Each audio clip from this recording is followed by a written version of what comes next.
de la dette. Voilà ce que vous avez fait contracter avec les bailleurs multilatéraux. Et ensuite, ce qu'il y a eu comme facilité de crédit avec les banques locales. Mais ça, c'est un débat technique que Ousmane Sonko ne peut pas comprendre.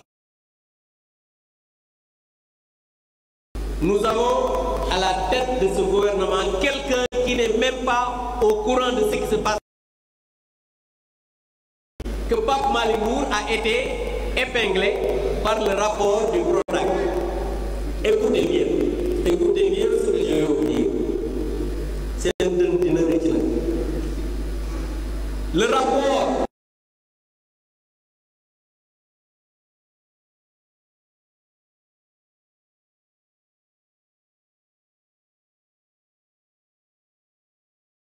dans le net, il y a un article sur Dakaractu 2018, c'est sorti 11 juin 2018.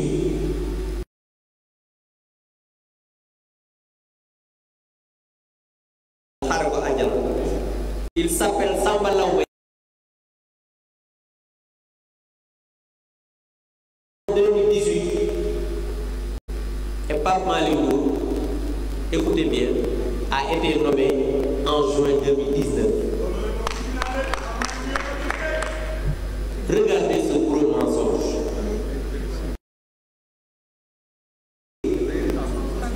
Mais Ousmane Sonko est vraiment malade.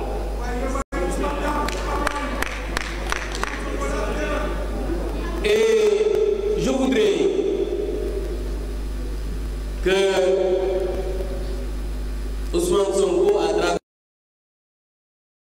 est passé de Ousmane Bari Dolé à Ousmane Bari Khalis. Ils ont pris tous les gars du Sénégal avec de l'argent public. Il a essayé d'expliquer en disant que oui, certains ont donné 20 millions, d'autres 2 millions.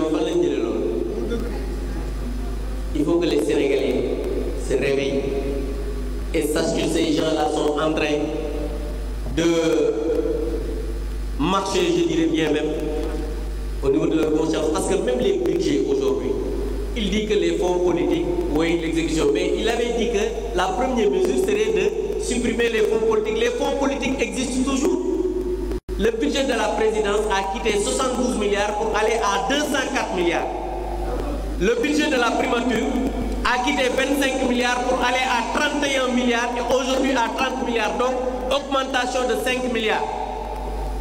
Le budget de l'Assemblée nationale, 20 milliards quand le président Mame Diop était là-bas. Heureusement qu'il est là à mes côtés.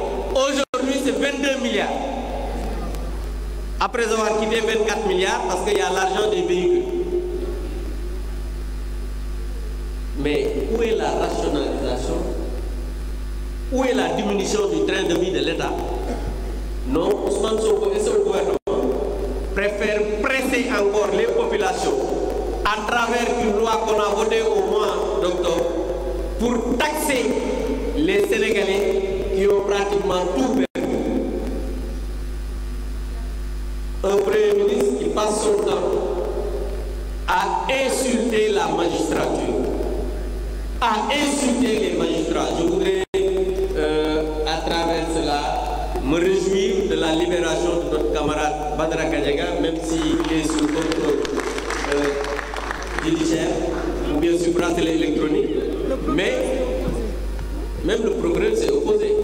L'Adio est sorti de prison pour dire simplement qu'aujourd'hui, l'état de droit est en train de s'exercer, malgré l'opposition de Ousmane Sonko. Parce que Ousmane Sonko veut installer une dictature dans ce pays, mais nous avons une justice debout et des magistrats debout. Vous l'avez entendu dire qu'il va prendre les magistrats qui vont faire le job. Cela, c'est insulter même les magistrats, les dignes magistrats du Sénégal. C'est insulter la justice sénégalaise. Ousmane Sonko doit être arrêté parce que j'ai dit un jour ici que s'il y a quelqu'un qui doit être poursuivi pour ces jeunes qui sont morts, c'est bien Ousmane Sonko qui a appelé au mort dans le combat. Ousmane Sonko a appelé au mortal combat. Il a dit Koudé Sandenjura.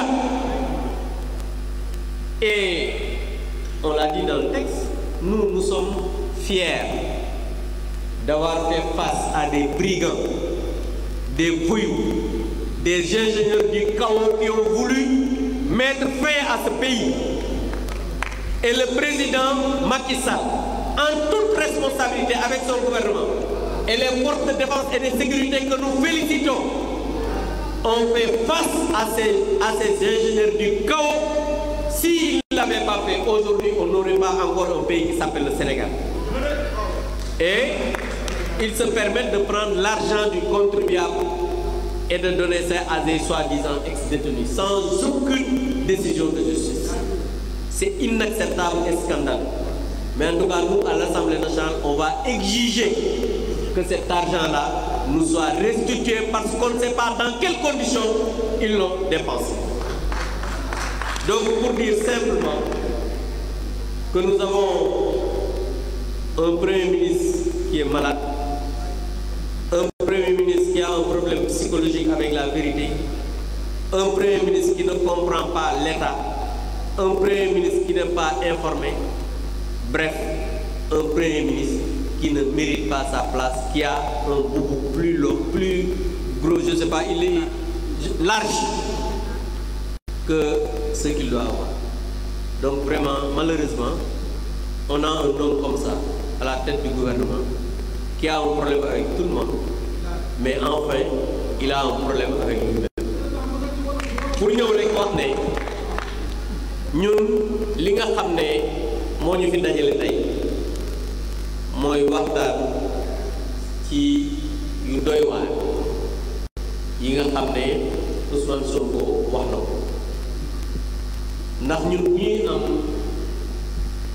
dégg-dégg muy wax dañuy gis nit koo xam ne dafa feebar nit koo xam ne dafa am problème président maa wax na ko léegi ak dëgg ndax premier ministre normalement ci réew mu mel ni Sénégal war naa mën a am information ci yi nga xam ne ay nit yi sax xam nañ ko ñu ne Pape Malick benn cabinet d'expertise privé moo ko épinglé ci benn rapport moom mu ne rapport Prodac moo ko épinglé parce que moom dafa am problème ci bopp bi mooy rapport Prodac moo tax nekkul candidat te mënul nekk candidat 2029 parce que loolu coow li yëpp loolu moo ko indi xam nga Ousmane dafa war a xam ne suñu borom mooy fal ñun suñu yoon nekkul ci digganteem ak Diomaye parce que ñoom ñëpp a yem c'est qu'il faut que les gens comprennent que ñun nekkuñu fi di défendre Diomaye wala keneen ñun Diomaye moom Ousmane Sonko ñoo yem c'est parce que Diomaye moo nekk président de la République ñuy wax ne la République ñun Alliance pour la République dañu war a défendre la République dañu war a défendre les institutions le président de la République suñu naan dafa war a jël ses responsabilités c'est par rapport à la République du Sénégal mais Diomaye ak Ousmane ñoom ñëpp ci pot loolu